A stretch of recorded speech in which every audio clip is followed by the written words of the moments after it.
सुबह के 6 बज रहे हैं और लैंसडाउन एक सफ़ेद चादर ओढ़े सोया हुआ लगता है। आज इस सुकून भरी सुबह में हम निकल रहे हैं लैंसडाउन से वापस अपनी रूटीन ज़िंदगी की तरफ। पर ये जगह, ये मौसम कुछ अलग ही था। चलो अब चलते हैं, लेकिन ये यादें, ये सुबह कभी नहीं भूलेंगे। Guys, welcome back to the channel. आज हमारा लास्ट डे इनफैक्ट आज हम चेकआउट कर रहे हैं। हमने सारे जो हमारे रिज़ॉर्ट की फॉर्मेलिटीज़ थी वो हमने पूरी कर ली और अभी हम चेकआउट करके अब सीधे अपने जो नोएडा है वहाँ के लिए निकलेंगे। हमारा स्टे जो था लैंसडाउन में और इस रिज़ॉर्ट में बहुत ही प्लेजेंट था, बहुत ही अच्छा स्टे था। तो आज बस अब हमने चेकआउट कर दिया है। अब हम निकलेंगे सीधे नोएडा की तरफ और जो टोटल हमें जो टाइम लगेगा पहुंचने में वो कुछ 6 से 7 घंटे लगेंगे। अभी एक छोटी सी मार्केट प्लेस आई है यहाँ पे। छोटा सा मार्केट है, यहाँ पे शॉप सब है। कोटद्वार यहाँ से 15 किलोमीटर और फिर देहरादून 160 और मुरादाबाद इसी रास्ते में 148 किलोमीटर्स चलना होगा। एक चेक पोस्ट आया है, इस वाले चेक पोस्ट से आगे हम चल रहे हैं और सीधे ही हमें इसी वाले रोड पे 15 किलोमीटर तक सीधा ही चलना है। तो भाई हमने जस्ट चेकआउट किया है, गाड़ी में बैठ गए हैं और अभी हम जा रहे हैं सीधे नोएडा की तरफ। तो जिस रास्ते पे हम हैं वो है लैंसडाउन का जो हाईवे है और ये सीधे हमें लेके जाएगा कोटद्वार। तो अभी जैसे कि मैंने आपको दिखाया कि वापसी में भी मौसम बहुत ही अच्छा हो गया है और फॉग चारों तरफ है और ड्राइविंग में मज़ा आ रहा है। थोड़ा सा ETA के बारे में बता देता हूँ। अभी हमें जो टोटल घंटे लगेंगे वो लगेंगे 5 घंटे 36 मिनट और हमारा डिस्टेंस होगा 250 किलोमीटर का। जो ETA हमारा दिखा रहा है वो है 4:50। छोटा सा ट्रैफिक जाम है क्योंकि वन वे रास्ता है। बारिश शुरू हो गई है और ये देखिए बारिश की बूंदें शीशे पे पड़ रही है और हम अब इसी बारिश के साथ आगे की तरफ चल रहे हैं।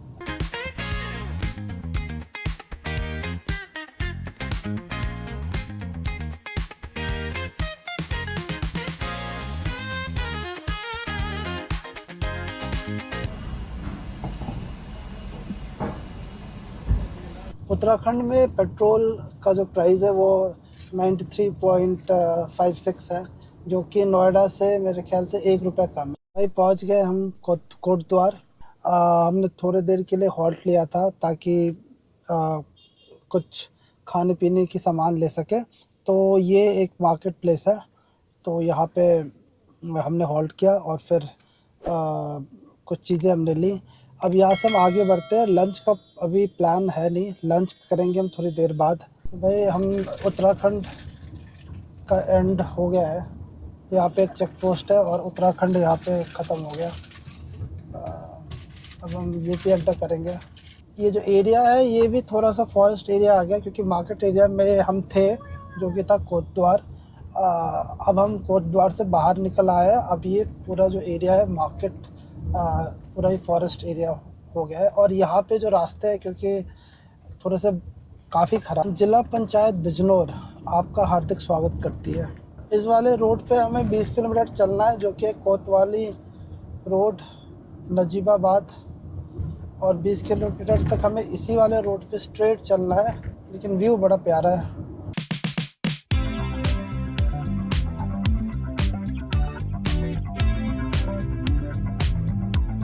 और आगे से डाइवर्जन है, उसी डाइवर्जन से लेफ़्ट लेते हुए हमें इस फ्लाईओवर के ऊपर चढ़ना है। अरे भाई साहब, यहाँ पे तो ट्रैफिक है रे, गंदा ट्रैफिक है। ये क्या करना है यार, इसको बंद करो ना। गाड़ियाँ जो मोड़ के वापस जा रही थी उनसे पूछा तो उन्होंने बताया कि यहाँ पे रूट बंद है। तो फिर हम वापस आ गए यू टर्न लेके, और हम अभी जो है वो है कोतवाली कोतवाली रोड, नजीबाबाद। फिलहाल जो हम जिस रोड पे वो है धनौला पीना लिंक रोड। अब पता नहीं गूगल ने हमें डाइवर्ट कर दिया था। लेकिन ये जो धनौला पीना वाला रास्ता है वो ड्राइव का मज़ा डबल कर देता है।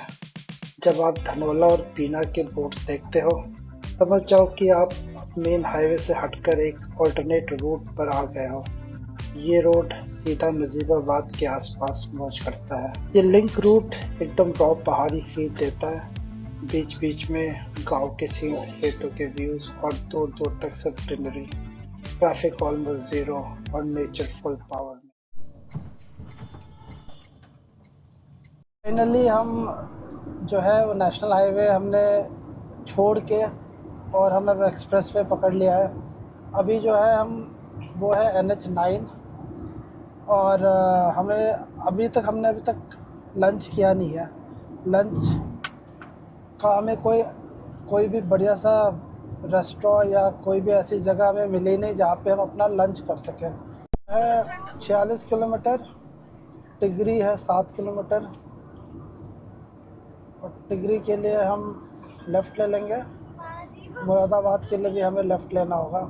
ये जो ब्रिज है इसके जस्ट नीचे गंगा नदी बह रही है और ये बहुत ही विशाल लग रही है। आज तो बहुत ज़्यादा पानी है नदी के अंदर और बोट्स चल रही है।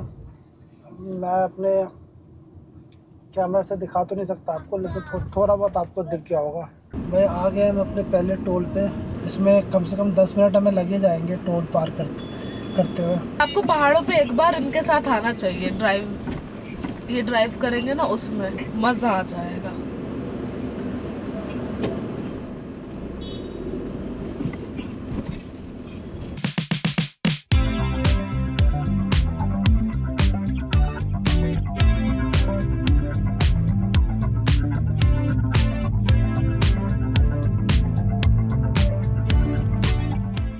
फाइनली हमने होटल ले लिया और फाइनली भी एक बढ़िया सा ढाबा मिला है जो कि शिवा ढाबा। ये जो ढाबा है ये टोल प्लाजा जो है उससे जस्ट पहले ही आपको ये ढाबा शिवा ढाबा करके आपको मिल जाएगा। बड़ा सा ढाबा है, अच्छी पार्किंग है, बड़ी पार्किंग है और बहुत ही बढ़िया ढाबा है ये। तो हम भी यहाँ पे हम रुके हैं और यहाँ पे हमने सोचा कि कुछ खा ही लेते हैं। वैसे तो हमने पैक करवा लिया था समोसे और ब्रेड पकौड़ा, लेकिन फिर हमने सोचा कि पता नहीं रात में हमें कुछ मिलेगा कि नहीं मिलेगा और ये कितनी बार हम हॉट लेंगे, तो हमने सोचा कि रुक जाते हैं और यहीं पे जो लंच है, लंच कम डिनर जो भी कह सकते हो आप लोग, यहीं पे कर लेते हैं। तो मैं तो बस बहुत ही लाइट खा रहा हूँ। मैंने बस चाय ऑर्डर की है और श्रुति ने पास्ता किया है और विहान का जो है वो पराठे भी खा ले रहा, तो उसके लिए वेज मैगी, नॉर्मल मैगी हमने ऑर्डर किया। आगे लग रहा है कुछ हुआ है एक्सीडेंट टाइप का, बहुत भयंकर वाला एक्सीडेंट हुआ है शायद। गाड़ी रुकी हुई है और हम अभी है एक्सप्रेस वे पे। तो गाइज़ अभी एक मारुति सुजुकी बलेनो की एक्सीडेंट हुई थी और आगे से पूरा बोनट उठ गया है, पूरा बोनट एकदम पिचक गया है। होपफुली लोगों को चोट नहीं लगी, थोड़ी बहुत चोट लगी होगी लेकिन कोई सीरियस इंजरी मुझे दिखी नहीं वहाँ पे। इसलिए बोला जाता है कि ऐसी गाड़ी लिया जाए जो इन सब चीज़ों को झेल सके। इसलिए हमारी नेक्सॉन जो है वो सच में लोहा है और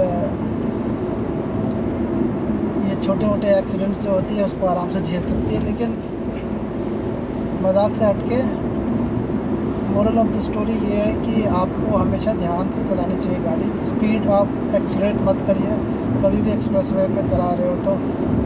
जो जनरली जो स्पीड लिमिट होता है वो 100 का होता है, लोग जनरली 120 110 चलाते हैं, लेकिन 80-90 का स्पीड मेंटेन करके चलो और ध्यान से चलाओ। यही है, तभी आप एक्सीडेंट से बचोगे। कैसी भी गाड़ी हो, चाहे कितनी मजबूत हो, कितना भी गाड़ी का फ्रेम अगर स्ट्रॉन्ग हो, लेकिन भयानक से भयानक एक्सीडेंट में लोग की जान चली जाती है। भाई एक और एक्सीडेंट लग रहा है, रोड की रिपेयरिंग चल रही है, एक्सीडेंट नहीं है। दिल्ली के लिए सीधा, हापुड़ के लिए राइट। तो हमें तो जाना है सीधा, दिल्ली की तरफ जाना है हमें, तो हम सीधा ही चलेंगे।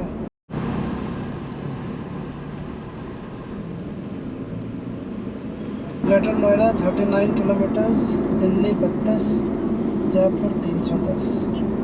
तो दोस्तों बस 40 किलोमीटर का सफ़र रह गया है और 40 किलोमीटर हम पहुंच जाएंगे। मैक्सिमम 1 घंटा लगेगा हमें, अगर ट्रैफिक नहीं हुआ तो 1 घंटे में पहुंच जाएंगे अपने घर। और इस खूबसूरत ट्रिप का जो एंड है वो 40 किलोमीटर के बाद हो जाएगा।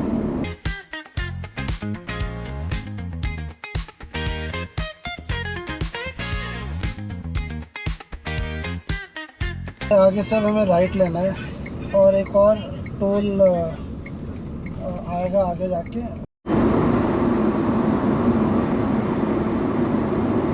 वही पहुंच गए गाज़ियाबाद, और ये गाज़ियाबाद का रोड है। थोड़ा सा ट्रैफिक है यहाँ पे ज़्यादा,